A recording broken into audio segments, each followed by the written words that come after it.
চার পেয়ে লোমজ দেহের প্রাণীটি হলো কুয়োকা। মুখে সবসময় অদ্ভুত রকমের হাসি লেগেই থাকে, দেখলেই মনটা যেন হেসে ওঠে। কুয়োকাকে বলা হয় পৃথিবীর সব থেকে সুখী প্রাণী।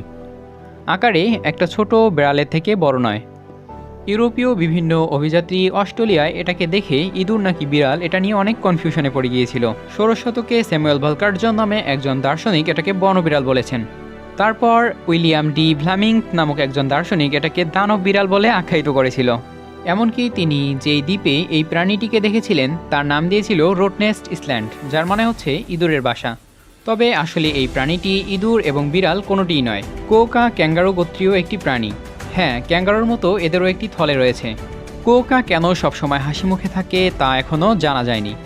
কেউ কেউ বলেন প্রাকৃতিকভাবেই তাদের মুখে হাসি থাকে, তবে এদের মুখমণ্ডল এবং চোয়ালের গঠনের সাথে হাসি মুখের কোনো সম্পর্ক নেই।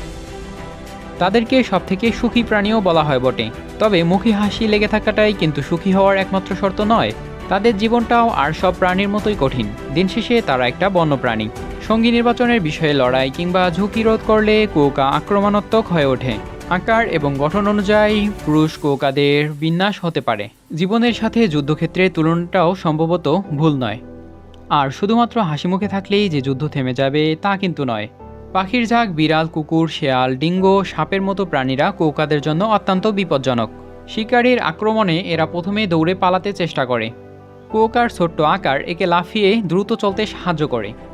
যদি তারা কোণঠাসা হয়ে যায় তবে লড়াইয়ের শেষ পথ খোলা থাকে। দাঁতের কামড়, নখের আঁচড় কিংবা পায়ের লাথি এখানে এদের প্রধান অস্ত্র।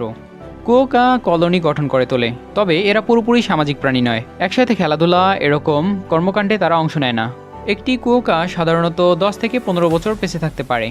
জীবদ্দশায় মা কুয়োকা 15 থেকে 17টি সন্তান প্রসব করতে পারে। সন্তান প্রতিপালনের দায়িত্ব শুধুমাত্র মা কুয়োকার ওপরই থাকে। 10 থেকে 12 মাস বয়সের পর তারা স্বাধীন হয়ে যায়। মা কুয়োকার আত্মরক্ষার একটি দুঃখজনক পদ্ধতি আছে। শিকারীর হাত থেকে বাঁচতে পরিস্থিতি বোধে সন্তানকে সে থলে থেকে বের করে দেয়। এ সময় শিশু কুয়োকার শব্দে শিকারী আকৃষ্ট হয়, ফলে মা কুয়োকা পালিয়ে যাওয়ার অবকাশ পায়। তারপর শিশু কুয়োকার পরিণতি অবশ্যই আপনারা অনুমান করতে পারছেন। কুয়োকা হাসিখুশি এবং মানুষের সাথে বন্ধুসুলভ। তবে জীবনের কঠিন যুদ্ধ থেকে কিন্তু কুয়োকাও ছাড় পায় না। অবশ্য জীবনটা তো এরকমই, কিছু হাসি, আনন্দ আর কিছু দুঃখ কান্না।